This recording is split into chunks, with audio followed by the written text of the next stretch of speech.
الحمدللہ رب العالمین والصلاة والسلام علی رسولہ الکریم اما بعد۔ ہمارے اس لیکچر کا عنوان ہے انکار حدیث، اسباب اور تاریخ۔ انکار حدیث کا فتنہ نبی علیہ الصلاۃ والسلام کی وفات کے بعد ہی شروع ہو گیا تھا۔ نبی علیہ الصلاۃ والسلام نے پیش گوئی بھی فرمائی ہے منکرین حدیث کے حوالے سے۔ نبی علیہ الصلاۃ والسلام کی زندگی میں انکار حدیث موجود نہیں تھا، منافق ضرور موجود تھے، اور منافق اصلاً مسلمان نہیں ہیں، اور وہ نبی علیہ الصلاۃ والسلام کی حدیث کیا، وہ تو قرآن کریم کو بھی حجت نہیں سمجھتے تھے۔ لیکن تاہم بعض خوارج، جیسا کہ تواتر سے ثابت ہے نبی علیہ الصلاۃ والسلام کی خوارج کے بارے میں حدیث بھی، کہ خوارج وہ دین میں سے نکلنے والا فرقہ ہوگا۔ تو انہی خوارج کا جو پہلا شخص تھا جو نبی علیہ الصلاۃ والسلام کے دور میں جس نے سر اٹھایا اور نبی علیہ الصلاۃ والسلام پر اعتراض فرمایا، نبی علیہ الصلاۃ والسلام مال غنیمت تقسیم کر رہے تھے تو کہنے لگا اعدل یا محمد۔ ذوالخویسرہ اس خارجی کا نام تھا، کہنے لگا اعدل یا محمد، کہ محمد آپ عدل کریں۔ نبی علیہ الصلاۃ والسلام نے فرمایا اگر میں عدل نہیں کروں گا تو کون عدل کرے گا؟ اور بعض روایات میں آپ نے فرمایا کہ مجھے آسمان والے نے امین بنایا ہے، اس نے مجھے امین سمجھا تو تم مجھے امین نہیں سمجھتے۔ پھر نبی علیہ الصلاۃ والسلام نے فرمایا کہ بعض صحابہ نے کہا یا رسول اللہ ہمیں اجازت دیں، ہم اس منافق کی گردن کاٹ دیں۔ نبی علیہ الصلاۃ والسلام نے اجازت نہیں دی، اور نبی علیہ الصلاۃ والسلام نے پیش گوئی کی کہ اس کی نسل سے ایسے لوگ پیدا ہوں گے جو اہل اسلام کو قتل کریں گے اور بت پرستوں کو چھوڑ دیں گے۔ یہ نبی علیہ الصلاۃ والسلام کے زمانے میں اور نبی علیہ الصلاۃ والسلام کی موجودگی میں آپ پر اعتراض کرنے والا، آپ کی عدالت میں تشکیک پیدا کرنے والا یہ پہلا شخص ہے۔ خوارج نبی علیہ الصلاۃ والسلام کے دور کے بعد نمودار ہونا شروع ہو گئے تھے، اور خوارج نے مسلمانوں کے عقائد سے انحراف کر کے اس میں بدعات اور بہت ساری اپنی من پسند چیزیں داخل کر لی تھی، اور دین میں شدت اور غلو کے نام پر تبدیلی کر لی تھی۔ جب نبی علیہ الصلاۃ والسلام کی وفات ہوئی، ابو بکر رضی اللہ تعالیٰ عنہ کی خلافت تھی، اس وقت یہ کوئی فتنہ ظاہر نہیں تھا۔ ابو بکر رضی اللہ تعالیٰ عنہ کے بعد عمر رضی اللہ تعالیٰ عنہ، تب بھی یہ نمایاں نہیں تھے۔ عثمان رضی اللہ تعالیٰ عنہ کے دور میں نمایاں ہونے شروع ہوئے، اور انہوں نے اپنی ریشہ دوانیاں اور فتنے اٹھانے شروع کر دیے۔ علی رضی اللہ تعالیٰ عنہ کا دور آیا، اور پھر جب علی رضی اللہ تعالیٰ عنہ اور معاویہ رضی اللہ تعالیٰ عنہ کی آپس میں کچھ چپقلش ہوئی، اور دونوں کے بارے میں اہل سنہ والجماعہ کا موقف یہ ہے کہ دونوں کے بارے میں ترحم کی دعا کی جائے گی، اور ان کے جو مساوی ہیں ان سے بچا جائے گا، اجتناب کیا جائے گا۔ اور معاویہ رضی اللہ تعالیٰ عنہ کا اجتہاد تھا، اس پر انہیں ایک اجر ملے گا، ان کی اجتہادی غلطی تھی، اور حق کے زیادہ قریب وہ علی رضی اللہ تعالیٰ عنہ تھے، جیسا کہ نبی علیہ الصلاۃ والسلام نے فرمایا ہے۔ جب معاویہ رضی اللہ تعالیٰ عنہ اور علی رضی اللہ تعالیٰ عنہ کے آپس میں کچھ معاملات ایسے ہوئے تو نبی علیہ الصلاۃ والسلام نے جیسا کہ پیش گوئی فرمائی تھی کہ تمرق مارقۃ حین فرقۃ من المسلمین، کہ جب مسلمانوں کی آپس میں جدائی ہو رہی ہوگی نا، اس وقت ایک فرقہ نکلے گا۔ تو معاویہ رضی اللہ تعالیٰ عنہ نے اور علی رضی اللہ تعالیٰ عنہ نے آپس میں صلح کے لیے کچھ لوگ مقرر کیے۔ تو جو خارجی تھے یہ کہنے لگے کہ یہ کیا کہ تم صلح کے لیے لوگوں کو مقرر کر رہے ہو، مقرر تو حدیث کو کرنا چاہیے۔ جس بنا پر خارجی الگ ہو گئے اور انہوں نے تلواریں سونت لیں۔ علی رضی اللہ تعالیٰ عنہ نے ان سے جہاد کیا، عبداللہ بن عباس رضی اللہ تعالیٰ عنہ نے ان سے علمی مناظرہ کیا، اور کتنے سارے وہ خارجی توبہ طائب ہو گئے۔ لیکن بہرحال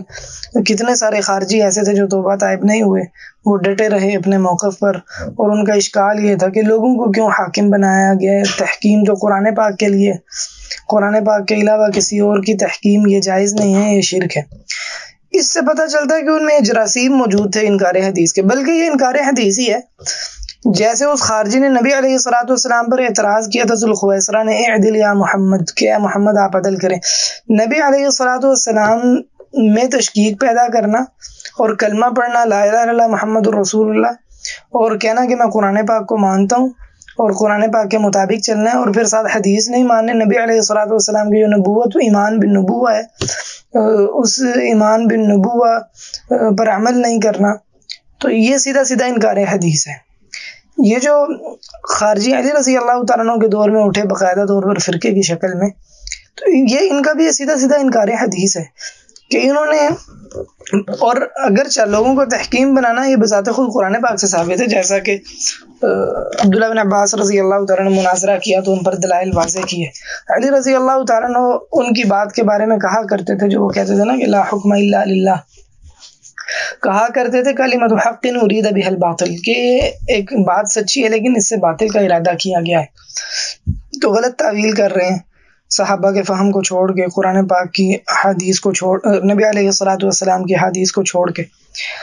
تو یہ خارجیوں نے گویا انکار حدیث کی ابتدا کی ہے۔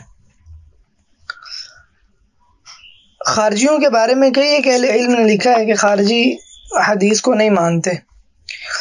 عبد القاہر بغدادی اصول الدین میں کہتے ہیں، صفحہ نمبر 19 میں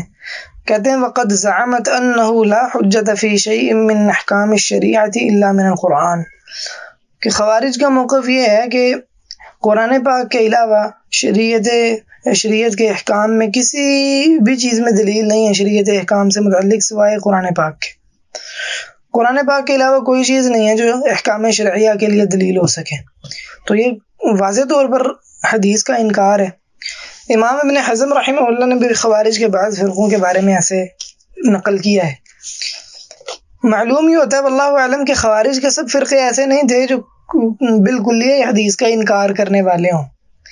بلکہ خوارج کے بعض فرقے جیسے ازارقہ ہیں، یہ لوگ حدیث کا انکار کرنے والے تھے۔ خوارج نے کئی ایک ان چیزوں کا انکار کیا ہے جن پر اہل السنہ والجماعہ کا مسلمانوں کا اتفاق ہے، جن میں رجم ہے، مسح علی الخفین ہے، خوارج ان کو نہیں مانتے۔ خوارج نصاب کو مال نہ بھی پہنچے، کوئی تھوڑی بھی چوری کرے تو اس کے بھی ہاتھ کاٹتے ہیں۔ اس سے بھی یہ معلوم ہوتا ہے کہ یہ حدیث نہیں مانتے، کیونکہ اللہ تعالیٰ نے قرآن پاک میں کہا ہے نا والسارق والسارقۃ فاقطعوا ایدیہما، نبی علیہ الصلوۃ والسلام نے اس کا نصاب مقرر کیا، تو خوارج اس سے نصاب کا اعتبار نہیں کرتے، بلکہ خوارج کے نزدیک جو کوئی بھی چوری کرے گا چاہے وہ معمولی سی ہو اس کے ہاتھ کاٹ دیے جائیں گے۔ یہ بھی اس بات کی دلیل ہے کہ یہ حدیث کو حجت نہیں مانتے، جیسے انہوں نے رجم کا انکار کیا کیونکہ قرآن پاک میں ذکر نہیں ہے۔ تو واللہ اعلم، لیکن صحیح بات یہ ہے کہ خوارج کے سب فرقے نہیں ہیں، بلکہ بعض فرقے خوارج کے حدیث کا انکار کرنے والے ہیں۔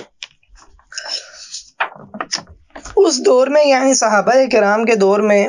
جو حدیث کا انکار کرنے والے ہیں وہ پیدا ہو چکے تھے، اگرچہ وہ خوارج کے علاوہ کوئی ایسے لوگ تھے جو معروف نہیں ہیں، یا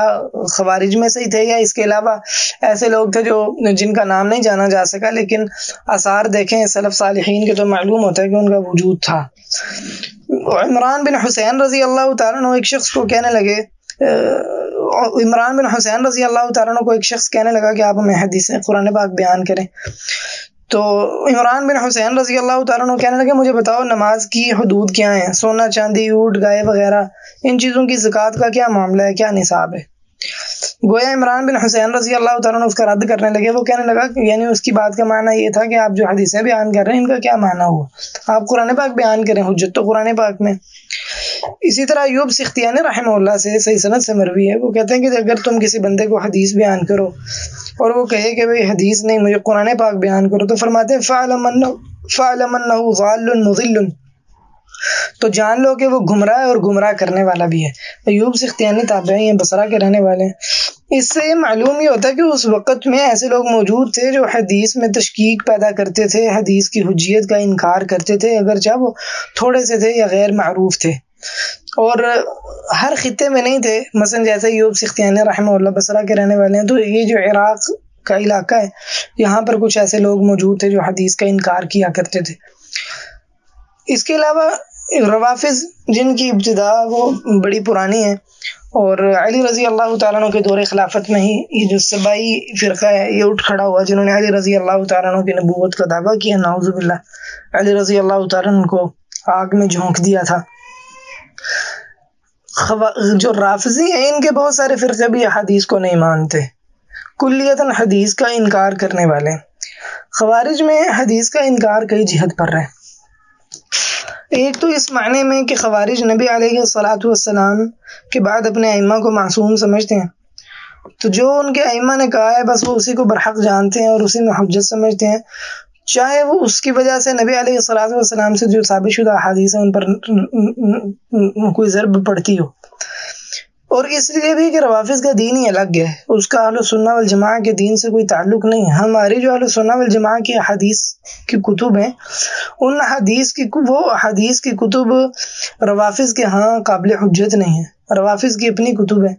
اور روافض کی کتب میں جو حدیث نبی علیہ الصلاۃ والسلام سے ثابت ہیں، نبی علیہ الصلاۃ والسلام سے مروی ہیں، وہ بہت تھوڑی ہیں۔ اصلاً تو انہوں نے اپنے ائمہ کے اقوال نقل کیے ہیں، نبی علیہ الصلاۃ والسلام سے جو روایات نقل کرتے ہیں وہ بہت تھوڑی ہوتی ہیں۔ جو نبی علیہ الصلاۃ والسلام سے پھر وہ روایات نقل کرتے ہیں وہ نبی علیہ الصلاۃ والسلام سے پایا ثبوت تک نہیں پہنچتی، سوائے اس کے ایسی روایات جو نبی علیہ الصلاۃ والسلام سے ثابت تھیں تو وہ اہل سنہ بھی اپنی کتابوں میں نقل کر چکے ہیں۔ کوئی ایسی چیز نہیں ہے جو روافض کی کتابوں میں ہو، نبی علیہ الصلاۃ والسلام سے ثابت ہو، اور اہل سنہ والجماعہ کی کتابوں میں اس کا تذکرہ موجود نہ ہو، تو اس اعتبار سے بھی روافض کے اندر انکار حدیث ہے۔ دوسرا اس انکار سے یعنی وہ بناوٹی حدیث پر ایمان لاتے ہیں، ان حدیث پر جو نبی علیہ الصلاۃ والسلام ثابت ہیں ایمان نہیں لاتے، الا یہ کہ بعض متواتر چیزیں جو نبی علیہ الصلاۃ والسلام سے تواتر سے ثابت ہیں اور اہل سنہ والجماعہ کی کتابوں میں بھی موجود ہیں، اور روافض اس لیے ایمان نہیں لاتے کہ وہ اہل سنہ والجماعہ کی کتابوں میں، بلکہ اس لیے اس پر ایمان لاتے کیونکہ وہ ان کی اپنی کتابوں میں مذکور ہے۔ روافض کے انکار حدیث کا ایک جہت یہ ہے کہ روافض وہ صحابہ کرام کو عادل نہیں مانتے۔ روافض کے متعدد گروہ ہیں، بعض سے غالی ہیں، اور ہمارے ہاں جو معروف روافض ہیں، یہ روافض تو ویسے ہی صحابہ کرام کے بارے میں یہ عقیدہ رکھتے ہیں کہ صحابہ کرام سارے کے سارے مرتد ہو گئے تھے سوائے 4 صحابہ کے۔ تو جو شخص بھی یہ قاعدہ یاد کر لیں، جو شخص بھی کسی بھی صحابی کی عدالت میں تشکیک پیدا کرنے والا ہے تو ایسا شخص اس میں کسی نہ کسی پہلو سے ضرور انکار حدیث موجود ہے، چاہے وہ کسی ایسے صحابی کی عدالت کے بارے میں انگلی اٹھائے جس سے کوئی اکا دکا روایت بس مروی ہو، کیونکہ جب کسی صحابی کی عدالت میں شک کریں گے تو اس کا معنی سیدھا سیدھا یہ ہے کہ جو کچھ انہوں نے نقل کیا اس میں بھی شک کیا جا رہا ہے۔ اسی لیے ابو حاتم رازی وغیرہ رحمہ اللہ اور دیگر اہل علم نے یہ کہا ہے کہ جو صحابہ ہے نا اصل میں وہ دین کو آگے نقل کرنے والے نا، دین کو پہنچانے والے ہیں، تو جو شخص صحابہ پر تنقید کرتا ہے نا تو وہ در حقیقت دین کو نقل کرنے والے لوگوں پر تنقید کر رہا ہے، اور اس انداز سے وہ چاہتا ہے کہ پورا دین ہی باطل ہو جائے۔ تو بالکل حقیقت ایسا ہی ہے۔ تو یہ آپ قاعدہ نوٹ کر لیں کہ ہر وہ شخص جو صحابہ کرام کی عدالت میں انگلی اٹھاتا ہے وہ در حقیقت حدیث میں تشکیک پیدا کرنے والا ہے اور تشکیک کے دروازے کھولنے والا ہے، چاہے وہ یہ کہے کہ میں یہ کہتا ہوں کہ صحابہ کرام حدیث میں جھوٹ نہیں بولتے تھے، جو بھی کہے، اور چاہے وہ کہے کہ میں سب حدیث کو جو نبی علیہ الصلوۃ والسلام سے صحیح اسانید سے ثابت ہیں قبول کرتا ہوں، اور اس لیے کسی حدیث پر جرح نہیں کرتا کہ وہ فلاں صحابی نے بیان کیے، چاہے میں حدیث کے علاوہ دیگر معاملات میں اس صحابی کو عادل نہ سمجھوں، تو چاہے وہ خواہ اس طرح بھی کہتا رہے جیسے آج کل بعض ایسے گمراہ لوگ موجود ہیں، پھر بھی گویا وہ ایک دروازہ کھول رہا ہے حدیث میں تشکیک پیدا کرنے والا، صحابہ کی عدالت میں شک پیدا کرنے والا اور ان پر جرح کر رہا ہے،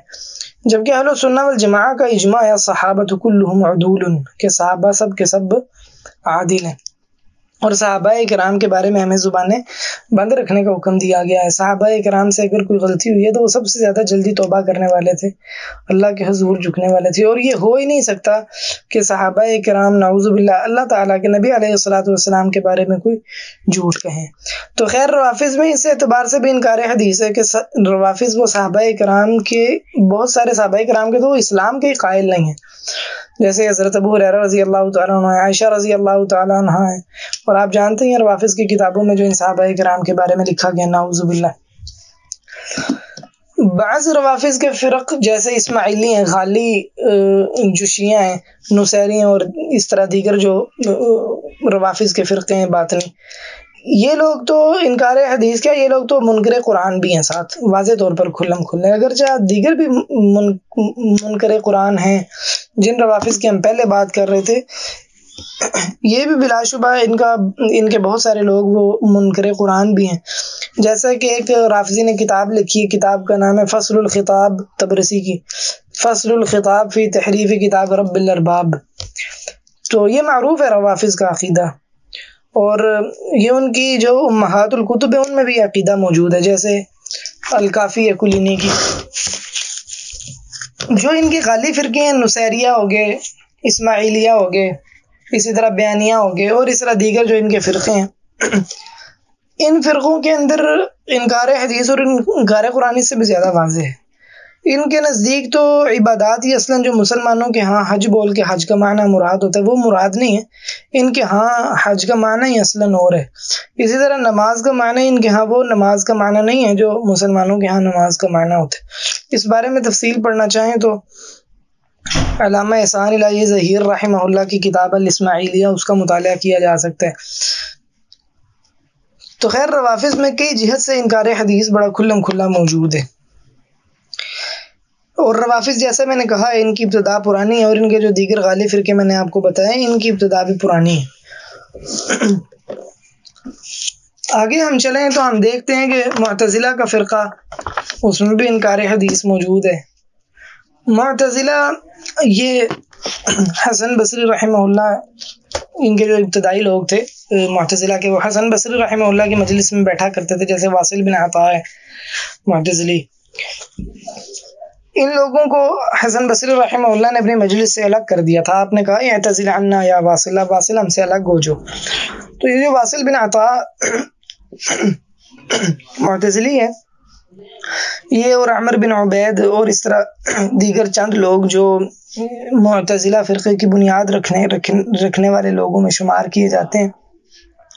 ان لوگوں میں بھی انکار حدیث موجود تھا، اور یہ صحابہ کی عدالت میں بھی شک کرنے والے تھے. عمر بن عبید، اس نے نعوذ باللہ عبداللہ بن مسعود رضی اللہ تعالیٰ عنہ کے بارے میں حرزہ سرائی کی ہے، عبداللہ بن عمر رضی اللہ تعالیٰ عنہ کے بارے میں حرزہ سرائی کی ہے.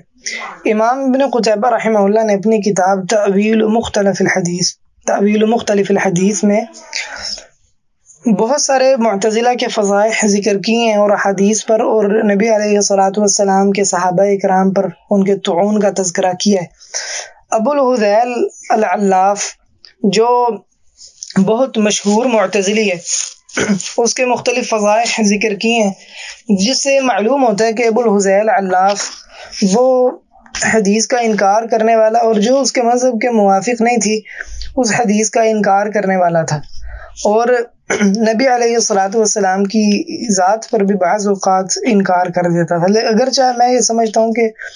اگر تو وہ صحیح معنی میں نبی علیہ الصلوۃ والسلام کو نبی ماننے والا تھا تو یہ ممکن نہیں کہ نبی علیہ الصلوۃ والسلام کی ذات پر اعتراض کرتا ہو، اور الا یہ کہ وہ بباطن منافق ہو، وگرنہ یہ ممکن نہیں ہے کہ کوئی شخص اسلام کا دعویٰ کرتا ہو اور پھر وہ نبی علیہ الصلوۃ والسلام کا مذاق اڑائے، استہزاء کرے، یہ ممکن نہیں ہے. لیکن بہرحال صحابہ کرام کے بارے میں ابو الہذیل العلاف کی جو باتیں ذکر کی ہیں امام ابن قتیبہ رحمہ اللہ نے، ان سے یہ معلوم ہوتا ہے کہ صحابہ کرام پر اعتراض کرنا اس کے لیے معمولی سی بات تھی. مثال کے طور پہ ابو الہذیل العلاف نے عمر رضی اللہ تعالیٰ عنہ کا یہ قول ذکر کیا کہ اگر یہ دین قیاس کے ذریعے ہوتا تو موزے کا جو نیچے والا حصہ تھا نا وہ زیادہ اس بات کے لائق تھا کہ اس کو اوپر والی جانب کی بجائے مسح کیا جائے. یہ بات ذکر کر کے ابو الہذیل العلاف وہ عمر رضی اللہ تعالیٰ عنہ پر اعتراض کرنے لگا. تو کہنے لگا کہ عمر رضی اللہ تعالیٰ عنہ کو چاہیے تو یہ تھا کہ ہر جگہ پھر اس بات کا خیال رکھتے کہ قیاس نہ کرتے، جبکہ عمر رضی اللہ تعالیٰ عنہ نے جد کے معاملے میں، یعنی وراثت میں جو دادے کی وراثت کا معاملہ ہے، وہاں مختلف قیاس آرائیاں کی ہیں. تو یوں عمر رضی اللہ تعالیٰ عنہ پر اسی طرح انہوں نے نقل کیا ہے کہ ابو بکر رضی اللہ تعالیٰ عنہ پر بھی اس نے اعتراض کیا ہے. عبداللہ بن مسعود رضی اللہ تعالیٰ عنہ پر اعتراض کیا کہ وہ اپنے ظن سے فیصلہ کیا کرتے تھے، گمان کے مطابق، اور حجت اور یقین کو تلاش نہیں کرتے تھے. اسی طرح عثمان رضی اللہ تعالیٰ عنہ پر اعتراض کیا ہے، زید بن ثابت رضی اللہ تعالیٰ عنہ پر اعتراض کیا. تو جب ان لوگوں کی دیانت میں شبہ پڑ جائے گا، ان کی عدالت میں شبہ پڑ جائے گا، تو یقینی طور پر ان کی حدیث حجت نہیں رہتی. ابو الحذیل علاف کے علاوہ امام ابن قتیبہ رحمہ اللہ نے دیگر جو معتزلہ ہیں ان کے فضائح بھی ذکر کی ہیں، جیسے ثمامہ بن اشرس ہے، اس کے فضائح بھی ذکر کی ہیں. اسی طرح نظام جو بہت مشہور معتزلی ہے اس کے فضائح بھی ذکر کیے ہیں. اور نظام کا معاملہ بھی اسی طرح ہی ہے کہ نظام بھی نعوذ باللہ صحابہ کرام پر اعتراض کرنے والا تھا اور ان کے بارے میں ایسی زبان استعمال کرتا تھا جو بلا شبہ صحابہ کرام کو عادل سمجھنے والوں کی زبان نہیں ہو سکتی. ان کی عدالت کے بارے میں تشکیک پیدا کرنا اور ان کے بارے میں ایسی زبان استعمال کرنا جس سے ان کا استہزاء ہوتا ہو. اسی طرح محمد بن جہم برمکی، اس کے اقوال بھی ذکر کیے ہیں امام ابن قتیبہ رحمہ اللہ نے. اس کے اقوال دیکھ کر بھی معلوم ہوتا ہے کہ اس کے اندر بھی صحابہ کرام کی عدالت کے حوالے سے یہ شخص بھی شک کرنے والا تھا اور صحابہ کرام پر اعتراض کرنے والا تھا. تو معتزلہ کے بہت سارے گروہ وہ صحابہ کرام پر اعتراض کرنے والے ہیں. اور اب یہ بات ذہن میں رہے کہ معتزلہ وہ خاص طور پر وہ صحابہ کرام جو جنگ جمل یا جنگ صفین میں تھے ان میں سے بعض صحابہ کرام کی تفسیق کرتے ہیں، انہیں فاسق قرار دیتے ہیں. اور یہ بات بھی یاد رہے کہ بہت سارے معتزلہ میں خاص کر جو متاخر معتزلہ ہیں ان کے اندر رفض بہت زیادہ پھیل چکا ہے، تشیع پھیلا ہوا ہے. اور جو رافضی ہیں خاص کر جو ہمارے ہاں پھیلے ہوئے رافضی ہیں جو 12 اماموں کو مانتے ہیں، یہ رافضی خاص طور پر اصول میں معتزلی ہیں، معتزلہ کے طریقے پر چلنے والے ہیں. تو معتزلہ اگرچہ سب کے سب حدیث کا کلی طور پر انکار کرنے والے نہیں ہیں، لیکن معتزلہ میں بھی انکار حدیث کے اچھے خاصے جراثیم موجود ہیں. معتزلہ نے بہت سارے ایسے عقائد کا بھی انکار کیا جو اہل سنت والجماعہ کے اتفاقی عقائد تھے. مثال کے طور پہ عذاب قبر کا انکار کرنا، سفارش کا انکار کرنا اور اس طرح کے دیگر بعض عقائد جن پر اتفاق ہے اہل سنت والجماعہ کا، معتزلہ ان کو نہیں مانتے. ان میں سے بعض تو ایسے ہیں جن کے بارے میں حدیث و تواتر سے ثابت ہیں، اس کے باوجود معتزلہ ان روایات کا انکار کرتے ہیں اور ان چیزوں کا عقیدہ نہیں رکھتے جو ان حدیث میں موجود ہیں. لیکن معتزلہ کی طرف کلیتاً انکار حدیث کا موقف منسوب کر دیا جائے یہ بات صحیح نہیں ہے. بلا شبہ معتزلہ کسی نہ کسی حصے پر حدیث کو تسلیم کرنے والے بھی تھے، لیکن بہت ساری حدیث کا انکار کرنے والے بھی تھے. اس کے بعد ہم دیکھتے ہیں امام ابو حنیفہ جو اہل الرائے ہیں، اہل الرائے کے بعض لوگوں کے ان کے اندر بھی انکار حدیث موجود ہے. خود امام ابو حنیفہ رحمہ اللہ کے بارے میں بھی ایسے اقوال موجود ہیں جن میں رائے کی بنا پر حدیث کو تسلیم نہیں کیا گیا. اور اس بارے میں اہل علم 2 گروہوں میں بٹ گئے ہیں. ایک وہ گروہ ہے جس نے کہا ہے کہ امام ابو حنیفہ کا یہ اجتہادی موقف تھا اور وہ حدیث ان کے نزدیک صحیح سند سے ثابت نہیں تھی، یا انہوں نے قرآن پاک کے معارض سمجھی ہے اور سمجھا کہ راوی کو وہم ہو گیا ہوگا. یعنی انہوں نے احتمالات پیش کیے ہیں ایسے امام ابو حنیفہ کی جانب سے جس سے امام ابو حنیفہ کی جانب محفوظ ہو جاتی ہے. اور امام ابن تیمیہ کی کتاب رفع الملام عن ائمۃ الاعلام اگر اس کا مطالعہ کریں تو امام ابن تیمیہ رحمہ اللہ نے بھی ائمہ دین سے اس طرح کی بہت ساری چیزیں نقل کی ہیں جس سے معلوم ہوتا ہے کہ وہ کسی درجے پر معذور ہو سکتے ہیں. جبکہ بعض اہل علم وہ امام ابو حنیفہ پر تنقید بھی انہوں نے بڑی سخت کی ہے ان باتوں کی وجہ سے. امام ابو حنیفہ رحمہ اللہ کے مسلک پر چلنے والے بعض لوگوں میں یہ چیز ہمیں ذرا نمایاں نظر آتی ہے، جن میں مثلا عیسیٰ بن ابان ہے. عیسیٰ بن ابان یہ حنفی عالم ہے اور ان کا ایک فقہ حنفی میں مقام ہے. عیسیٰ بن ابان حدیث کی صحت کے لیے یہ شرط لگاتے تھے کہ راوی کا فقیہ ہونا ضروری ہے. یہاں ہم ایک بات کرنا چاہتے ہیں وہ یہ کہ انکار حدیث کی چونکہ میں تاریخ بیان کر رہا ہوں تو یہاں ایک بات یہ سمجھ لیں کہ انکار حدیث نا ایک تو ہے کلی انکار حدیث، جیسے میں نے بتایا بعض خارجی وہ کلیتاً انکار حدیث کرتے ہیں اور حدیث کو حجت نہیں سمجھتے، اور بعض میں نے آپ کو ایسے آثار بتائے ہیں جن سے معلوم ہوتا ہے. یہاں ایک بات کا مزید اضافہ بھی کرتا جو کہ امام شافعی رحمہ اللہ نے اپنی کتاب جماع العلم میں ایک شخص سے مناظرے کا تذکرہ کیا ہے جو بالکل حدیث کا انکار کرنے والا تھا. اس سے بھی یہ معلوم ہوتا ہے کہ اس دور میں ایسے لوگ تھے جو حدیث کو بالکل حجت نہیں سمجھتے تھے، ساری کی ساری حدیث کو ساقط کر دینے والے تھے۔ دوسرے وہ لوگ ہیں جو بالکل کلیتاً انکار حدیث تو نہیں کرتے، لیکن بعض وجوہ سے انکار حدیث کے مرتکب ہیں۔ اس معنی میں نہیں کہ وہ حدیث صحیح حدیث کی تعویل کرتے ہیں، اس معنی میں نہیں۔ حدیث کی تعویل کرنا بھی اگر چاہے کہ انکار کی شکل ہوتی ہے، لیکن ہم اس کی بات نہیں کر رہے۔ ہمارا معنی یہ ہم اس سے اعتبار سے بات کی تعویل کی ضرورت تب پڑتی ہے جب کسی چیز کو صحیح مان لیں۔ ہم اس معنی میں بات کر رہے ہیں کہ وہ گروہ جو حدیث کو بعض انہوں نے قواعد اور قوانین ایسے بنا دی ہیں جس وجہ سے انہوں نے بہت ساری حدیث پر ہاتھ صاف کر دیے، ان کو حجت ہی نہیں مانا۔ تعویل کا مرحلہ تو بعد میں آتا ہے۔ جیسے ابھی ہم بات کر رہے ہیں عیسیٰ بن ابان کے حوالے سے کہ راوی کا فقیہ ہونے کی شرط لگا دی۔ اب راوی کو اگر فقیہ ہونے کی شرط لگائیں تو اس کا مطلب یہ ہے کہ اگر حدیث میں کوئی ایسا صحابی حدیث کو کوئی ایسا صحابی بیان کرنے والا ہو جس کو کوئی شخص کہے کہ وہ فقیہ نہیں، اور نعوذ باللہ ہم تو بالکل اہل سنت والجماعت تو ایسی بات قطعا نہیں کہتے،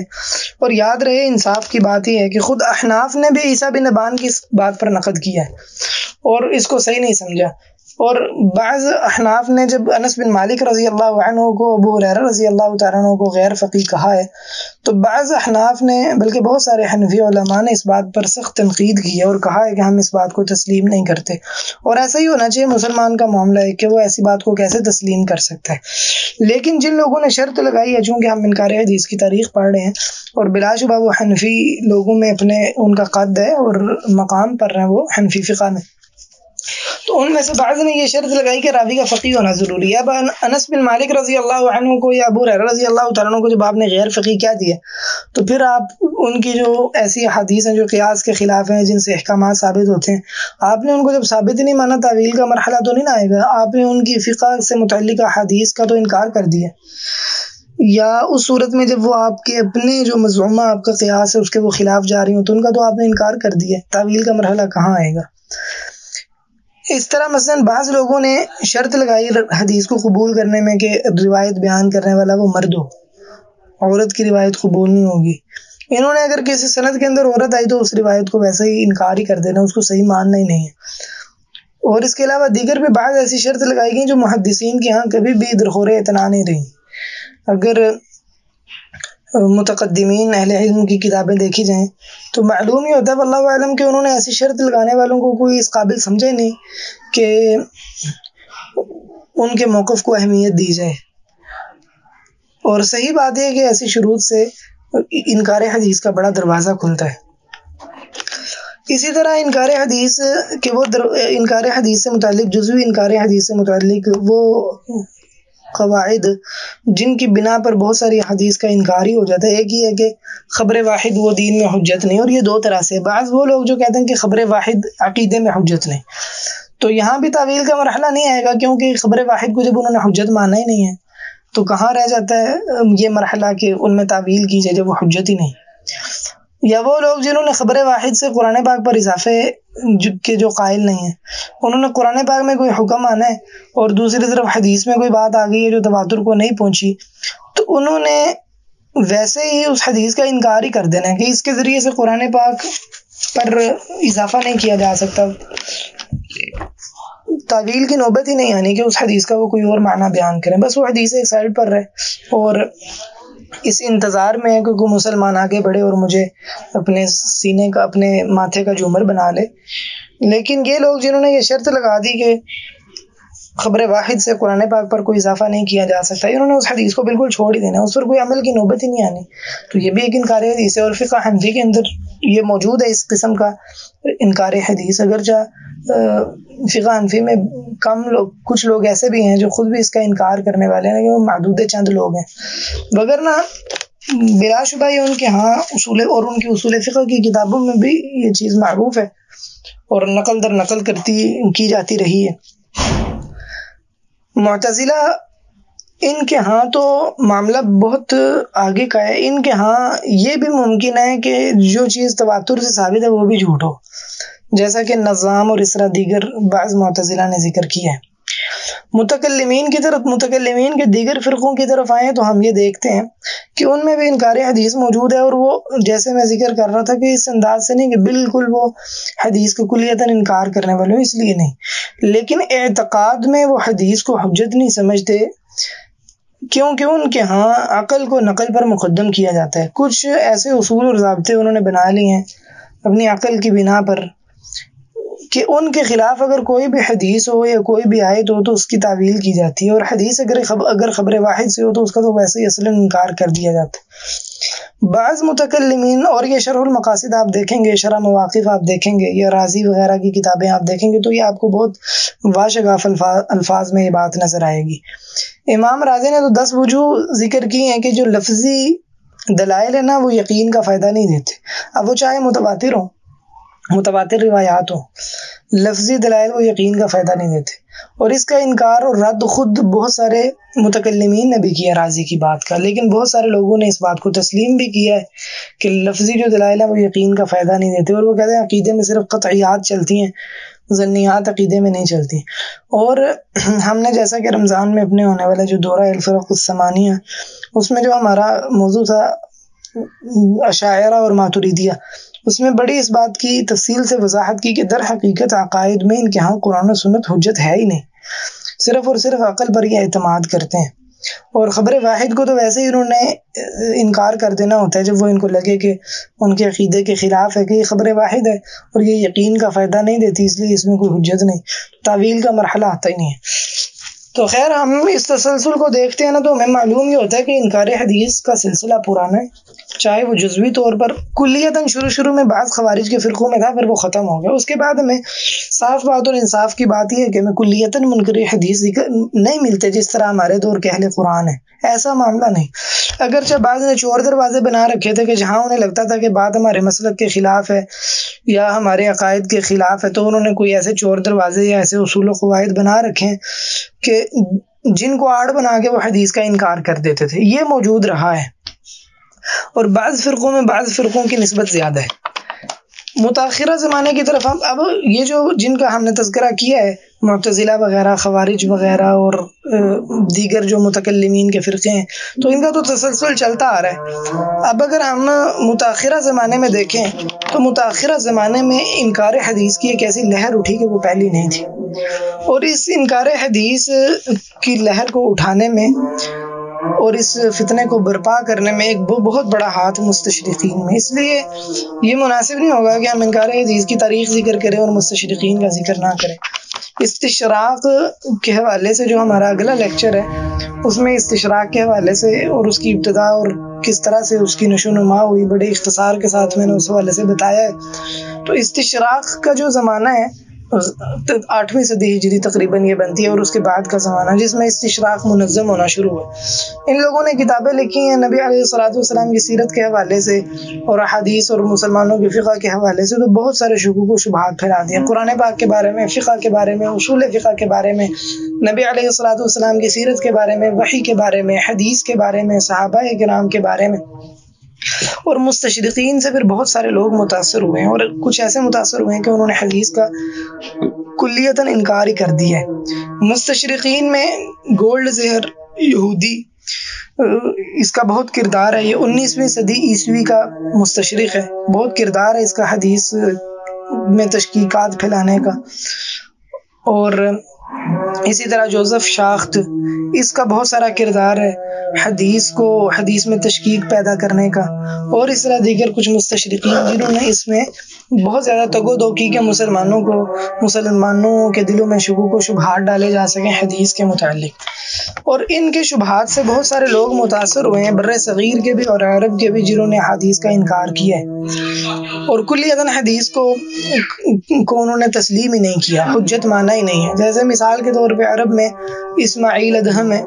بالکل کلیتاً حدیث کا انکار کرنے والے لوگوں میں ہے یہ، اور اسی طرح بعض دیگر لوگ ہیں جنہوں نے حدیث کا کلیتاً انکار کر دیا، خاص کر مصر کے لوگ، اور بعض وہ ہیں عرب میں کے لوگ جو کسی پیمانے پر حدیث کو حجت مانتے ہیں لیکن ان میں جزوی انکار حدیث موجود ہے۔ ہم بر صغیر کی طرف دیکھیں تو یہاں سر سید خان اور اس کے دیگر ہم نوا لوگ جیسے نیاز فتح پوری وغیرہ، جن لوگوں کا بڑا کردار ہے انکار حدیث کو پھیلانے میں، اور یہ لوگ مستشرقین سے بہت زیادہ متاثر تھے۔ اگر یہاں کے ہم مستشرقین کو دیکھیں تو ایک چیز آپ کو بڑی نمایاں نظر آئے گی اس میں، وہ کیا ہے کہ یہاں کے مستشرقین وہ بہت زیادہ مغرب زدہ تھے، یعنی یورپ سے بہت زیادہ متاثر تھے، اور ایک آپ کو یہ چیز نمایاں نظر آئے گی کہ ان میں سے کتنے لوگ ایسے ہیں جن کی تعلیم مسلمان علاقوں میں نہیں ہوئی، وہ یورپ کی گود میں جا کے پلے بڑھے ہیں اور وہاں ہی انہوں نے تعلیم حاصل کی ہے۔ تو یہاں کے جو چند مشہور مستشرقین ہیں ان میں ایک سر سید احمد خاں ہیں، اور اس کا بہت بڑا کردار ہے انکار حدیث میں، اور اس نے تو قرآن پاک کی بھی بعض آیات کی ایسی تعویل کی کہ وہ انکار ہی ہے۔ جیسے ابراہیم علیہ السلام کے بارے میں نہیں مانتا کہ انہیں آگ میں ڈالا گیا ہو، یہ کہتا ہے صرف یہ کفار کی کوششیں تھی۔ اسی طرح کہتا ہے کہ ابرہہ کا جو لشکر تھا نا اس میں چیچک کی وبا آ گئی تھی، کوئی ابابیل نہیں آئے تھے۔ اسی طرح موسیٰ علیہ السلام کے بعض معجزوں کا انکار کیا ہے، جنت جہنم کا انکار کیا ہے۔ آدم علیہ السلام کو فرد واحد نہیں مانتا، بلکہ انہیں بنی نوع انسان کا نمائندہ کہتا ہے، فرشتوں کا انکار کرنے والا ہے، اور اس طرح بہت سارے مسلمانوں کے جو مسلمہ عقیدے ان کا انکار کرنے والا ہے۔ اس طرح عبداللہ چکڑالوی ہے، یہ گرداسپور کے علاقے چکڑالہ میں پیدا ہوا، اس نے اہل قرآن کے نام سے فرقہ بھی بنایا، متعدد اس کی کتابیں ہیں، اور حدیث کو ماننے کو شرک کہتا تھا، نعوذ باللہ۔ لاہور میں اس کا سارا جو تبلیغی سیٹ اپ تھا وہ لاہور میں تھا۔ اس نے بہت سارے معجزات کا، شفاعت کا، عذاب قبر وغیرہ کا انکار کیا ہے، بہت کھلم کھلا حدیث کا انکار کرنے والا تھا، لیکن الحمدللہ یہ فرقہ یہاں پنپ نہیں سکا کوئی بہت زیادہ، جلدی مسلمانوں نے الحمدللہ ان کا رد کرنا شروع کر دیا، اور ان کے جتنے دلائل تھے ان کے تاروں پود بکھیر دیا الحمدللہ۔ اسی طرح نیاز فتح پوری ہے، یہ ایسا کوئی بدبخت انسان تھا کہ قرآن پاک کو بھی اللہ تعالیٰ کا کلام نہیں کہتا تھا، بلکہ کہتا تھا کہ یہ اصل میں انسان کا کلام ہے۔ 1966 میں فوت ہوئے۔ یہ بھی حدیث کا کھلم کھلا انکار کرنے والا تھا۔ اس طرح عنایت اللہ مشرقی ہے، جس کی تحریک تھی تحریک خاکسار، اور اس کی کتابوں میں تذکرہ بڑی معروف کتاب ہے۔ اس طرح مولوی کا غلط مذہب اور دیگر اس کی کتابیں حدیث کا، یہ بھی انکار کرنے والا تھا، اور اس نے تذکرہ میں خود اعتراف کیا کہ میں بہت جھوٹ بولتا رہا ہوں اور دین میں غلط باتیں کرتا رہا ہوں اپنے پیٹ کے لیے اور انگریزوں کو خوش کرنے کے لیے۔ اس کی تعلیم بھی یہاں کی نہیں ہے، اس کی تعلیم بھی یورپ کی ہے۔ اسی طرح یہاں جن لوگوں نے حدیث کا انکار کیا ان میں اسلم جراج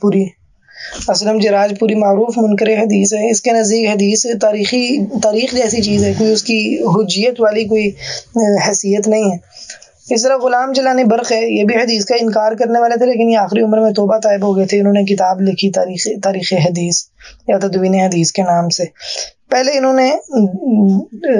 حدیث کا انکار کیا بڑا کھلم کھلا، ان پر کئی ایک لوگوں نے رد کیا، جیسے ڈاکٹر مسعود BSc نے تفہیم اسلام کے نام سے۔ اسی طرح دوام حدیث میں حافظ محمد گوندلوی رحمہ اللہ نے غلام جلانی برق کا رد کیا، اور دیگر لوگوں نے بھی اس کے خلاف کتابیں لکھی، بہرحال توبہ طائب ہو گئی۔ اس طرح غلام احمد پرویز بہت معروف منکر حدیث ہے، اور طلوع اسلام کا اس نے اجرا کیا، گلبرگ لاہور میں اس کا دفتر تھا، بہت کھلم کھلا حدیث کا انکار کرنے والا تھا، اور اس کی تعلیم بھی یہاں کی نہیں تھی اور بہت زیادہ مغرب زدہ تھا۔ اسی طرح وہ لوگ بر صغیر میں جو حدیث کا انکار کرتے رہے ہیں، ان لوگوں کے علاوہ ان میں حشمت علی لاہوری ہے، اس طرح مستری محمد رمضان ہے گجرانوالہ کا، اس طرح خواجہ احمد دین امرتسری ہے، اس طرح سید عمر شاہ گجراتی ہے، اس طرح سید رفیع الدین ملتانی ہے، اور دیگر متعدد لوگ ہیں۔ یہ چند ایک ہے صرف جن کا میں نے نام لیا ہے۔ تو یہ مختصر سی تاریخ ہے انکار حدیث کی، اور موجودہ دور میں بلا شبہ ایسے لوگ موجود ہیں جو ان کے بچے اور جراثیم ہیں جو حدیث کا انکار کرنے والے ہیں، اور ہمارے دور میں، اس موجودہ دور میں بعض وہ لوگ جو بہت نمایاں ہیں جو جزوی طور پر حدیث کا انکار کرتے ہیں، ان میں جوید احمد غامدی اور اس کو ماننے والے لوگ ہیں جو اس کے معتقد ہیں، اور اس کے علاوہ دیگر وہ سوشل میڈیا پر لوگ ہیں جن کی کوئی بنیادی تعلیم وغیرہ نہیں ہے، اور شیطان نے ان کو ورغلایا ہوا ہے اور خواہش پرستی میں مبتلا ہیں، خام خواہ جو چیز انہیں پسند نہیں آتی اس کا انکار کر دیتے ہیں، اور حدیث کا استہزاء کرتے ہیں، مذاق اڑاتے ہیں امام بخاری، امام زہری، ابو ہریرہ رضی اللہ تعالیٰ عنہ اور دیگر صحابہ کرام پر طعن کرتے ہیں۔ اگر ہم جائزہ لیں کہ انکار حدیث کے اسباب کیا ہیں تو متعدد اسباب سمجھ آتے ہیں۔ ایک سبب یہ فلسفے سے مرعوبیت، پرانے دور میں پرانے فلسفے سے مرعوبیت، دور جدید میں سائنس سے مرعوبیت۔ فلسفے سے مرعوبیت کی بنا پر بہت ساری حدیثوں کا انکار کیا گیا ہے، جیسا کہ ہمیں متکلمین کا جو منہج اور مسلک اور طرز عمل ہے اس میں یہ بات نمایاں نظر آتی ہے۔ اور جدید دور ہم دیکھیں تو جدید دور میں جو سائنس ہے اس کی بنا پر بہت سارا یہ حدیث کا انکار کیا گیا۔ بعض لوگوں کو اگر کوئی بات سمجھ نہ آئے اور انہیں لگے کہ یہ سائنس کے خلاف جا رہی تو وہ اس کو تسلیم ہی نہیں کرتے، انکار کر دیتے ہیں اس حدیث کا۔ اس طرح ایک سبب بھی یہ ہے خاص کر ہمارے اس دور میں یورپی نظریات سے اور ان کے اعتراضات سے متاثر ہونا۔ مثلا کسی چیز کے بارے میں یورپ کے لوگوں نے کہہ دیا ہے کہ یہ ممکن نہیں، جیسے عمر عائشہ کا مسئلہ ہے کہ اتنی چھوٹی بچی سے نکاح ہو جائے، تو اس کی بنا پر حدیث کا انکار کر دینا، یا ان کا اعتراض ہے کہ وہ اس انداز سے نبی علیہ الصلوۃ والسلام پر کیچڑ اچھالتے ہیں، نعوذ باللہ ثم نعوذ باللہ، اور آپ کو کے بارے میں باور کراتے ہیں کہ آپ بچیوں کے ساتھ شادی کرنے والے تھے اور وغیرہ وغیرہ۔ تو ہمارے مسلمان بجائے اس کا کہ وہ جارحانہ انداز میں ان کا رد کرتے، بڑے معذرت خواہانہ انداز میں ایک تو ان کا رد کرتے ہیں، اور دوسرا یہ کہ حدیث کو ویسے ہی انکار ہی کر دیتے ہیں تاکہ وہ اعتراض کا منہ ہی نہ دیکھنا پڑے۔ حالانکہ ضرورت تو یہ ہے کہ اعتراض سنو پھر اس کا مضبوطی سے ٹھوک بجا کے جواب دو، اتنے اور جارحانہ انداز میں جواب دینا چاہیے، اتنا پھسپھسے انداز سے کیوں جواب دے؟ ہم حق پر رہیں، اور ان بلا شبہ حق کے خلاف کسی کا بھی اعتراض میں کوئی وزن نہیں ہوتا۔ تو اگر تم جواب نہیں دے سکتے تو تم چھوڑ دو، کسی نے تم پہ فرض تو نہیں کیا کہ تم جواب دو۔ اہل سنہ کو جواب دینے دو، اہل سنہ تو کبھی بھی کسی میدان میں بھی پسپا نہیں ہوتے، ہمیشہ اہل سنہ والجماعہ نے ہر محاذ پر سینہ سپر ہو کر مقابلہ کیا ہے، اور چونکہ حجت اہل سنہ والجماعہ کے پاس ہے، حق ان کے پاس ہے، تو اس لیے کبھی بھی وہ مغلوب نہیں ہوتے۔ جیسے اللہ تعالیٰ نے فرمایا نا کہ اللہ تعالیٰ نے دین بھیجا اس لیے لیظہرہ علی الدین کلہ، اور فرمایا ولا یأتونک بمثل الا جئناک بالحق واحسن تفسیرا، اور فرمایا الاسلام یعلو ولا یعلی علیہ۔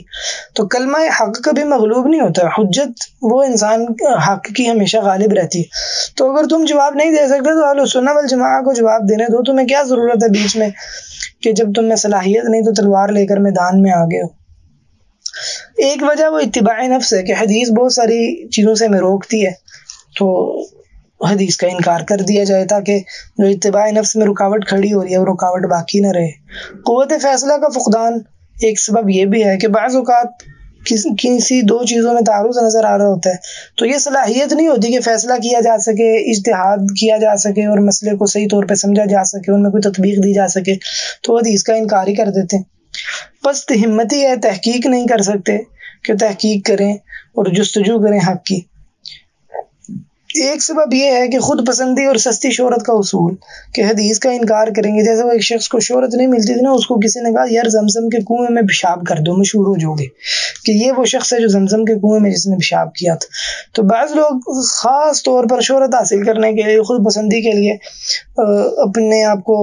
نمایاں کرنے کے لیے حدیث کا انکار کرتے ہیں، اور یہ ہمیں سوشل میڈیا پر چیز بڑی نمایاں نظر آتی ہے۔ ایک سبب یہ ہے کہ کچھ لوگوں کا یہ خیال ہے کہ حدیث کا انکار کر دیں گے نا تو فرقے ختم ہو جائیں گے، وہ کہتے ہیں قرآن پر جمع ہو جائیں گے سب، اس لیے حدیث کا انکار ہی کر دو۔ حالانکہ یہ انتہائی جاہلانہ سوچ ہے۔ حدیث کا انکار کرنے سے کبھی فرقے ختم نہیں ہوں گے، بلکہ ہمیشہ فرقوں میں کثرت ہی ہوگی، اور یہ انشاءاللہ آگے بعد میں تھوڑی تفصیل سے ذکر کروں گا۔ اس طرح ایک سبب یہ ہے اپنے مذہب کی تائید کے لیے حدیث کا انکار کر دینا، کہ اتنی زیادہ عقیدت ہے، اپنے تعصب ہے اپنے مسلک کے لیے، اپنے موقف کے لیے، کہ اگر اس کے خلاف حدیث کوئی آ گئی ہے اور کوئی جواب نہیں بن پا رہا تو حدیث کا انکار کر دو، کوئی نبی صلی اللہ علیہ وسلم سے ثابت نہیں، نعوذ باللہ۔ تو یہ مختلف اسباب ہیں جن کی بنا پر حدیث کا انکار کیا گیا ہے۔ اچھا، اب ہم دیکھتے ہیں کہ اگر حدیث کا انکار کر دیں تو اس کے نتائج کیا ہیں، نتیجے میں کیا ہوگا حدیث کا انکار حدیث کے نتیجے کے نتائج بہت بھیانک اور بہت خطرناک ہیں۔ ایک تو یہ کہ اسلام ہمارا سارا کا سارا وہ کھٹائی میں پڑ جائے گا، اور جو جس کلمے کو پڑھ کے کوئی شخص مسلمان ہوتا ہے اس کا آدھا حصہ ہی وہ نبی علیہ الصلوۃ والسلام کی نبوت پر ایمان کے حوالے سے لا الہ الا اللہ محمد رسول اللہ، تو یہ محمد الرسول اللہ پر ایمان نہیں ہے کہ نبی علیہ الصلوۃ والسلام کی حدیث کو حجت نہ مانا جائے۔ دوسرا نتیجہ یہ ہے اس کا کہ قرآن پاک کا بھی انکار کرنا پڑے گا، کیونکہ قرآن پاک میں بہت سارے دلائل ایسے ہیں جو نبی علیہ الصلوۃ والسلام کی حدیث کی اتباع کا حکم دینے والے ہیں۔ اور اس لحاظ سے بھی قرآن پاک کا انکار کرنا پڑے گا کہ جس کی بنا پر حدیث پر اعتراض کیا جاتا ہے، بعین ہی وہی اعتراضات قرآن پاک اور قرآن پاک کے بعض آیات پر بھی ہوتے ہیں۔ تو اگر کوئی شخص حدیث کا انکار کرے تو پھر وہ قرآن پاک کا بھی انکار کرے۔ تو بلا شبہ جو حدیث کا انکار کرنے والا ہے نا، وہ مانے یا نہ مانے، وہ قرآن پاک کا بھی انکار ہی کرتا ہے۔ جیسا کہ عبدالسلام رستمی رحمہ اللہ نے کتاب لکھی نا، انکار حدیث سے انکار قرآن تک، اور نام ہی انہوں نے بہت کتاب کا اچھا چنا ہے۔ بلا شبہ جو کوئی حدیث کا انکار کرتا ہے وہ انکار قرآن تک بھی پہنچتا ہے۔ ایک نتیجہ یہ ہے حدیث کا انکار کرنے کا کہ ہمارے پاس کوئی مرجع باقی نہیں رہ جائے گا کہ جس چیز کو مرجع بنا کر ہم اختلاف کا فیصلہ کریں۔ مثال کے طور پہ کسی آیت کی تفہیم میں اختلاف ہو گیا ہے تو کیا ہمارا مرجع ہوگا جس کو مرجع بنا کر ہم فیصلہ کریں کہ اس آیت کی تفسیر کیا ہے؟ کوئی مرجع نہیں ہے ہمارے پاس۔ بعض لوگوں نے یہ کہا ہے کہ مرجع لغت ہے۔ جن لوگوں نے کہا ہے کہ مرجع لغت ہے وہ ایک سے زائد لوگ ہیں۔ اگر ان کی اس بات میں وزن ہوتا تو وہ آپس میں اختلاف نہ کرتے، لیکن ہم دیکھتے ہیں کہ ان لوگوں میں بکثرت اختلاف ہے۔ آج تک وہ یہ طے نہیں کر پائے کہ نماز کیسے پڑھنی ہے حدیث کے انکار کے بعد، اور دیگر کتنی ساری چیزیں جن کا وہ معنی آج تک طے نہیں کر پائے کہ ان کا معنی کیا ہو۔ اگر حجت لغت ہوتی اور لغت مرجع ہوتی، ایسا مرجع جس کے علاوہ کسی اور مرجع کی ضرورت نہیں، تو ان میں یہ اختلاف نہ پڑتا، جبکہ وہ سب کے سب لغت سے استفادہ کرنے والے ہیں، لیکن اس کے باوجود ان میں پھوٹ ہے آپس میں، تو ہمارے پاس کوئی مرجع باقی نہیں رہتا۔ ایک نتیجہ یہ ہے کہ انکار قرآن کر دینا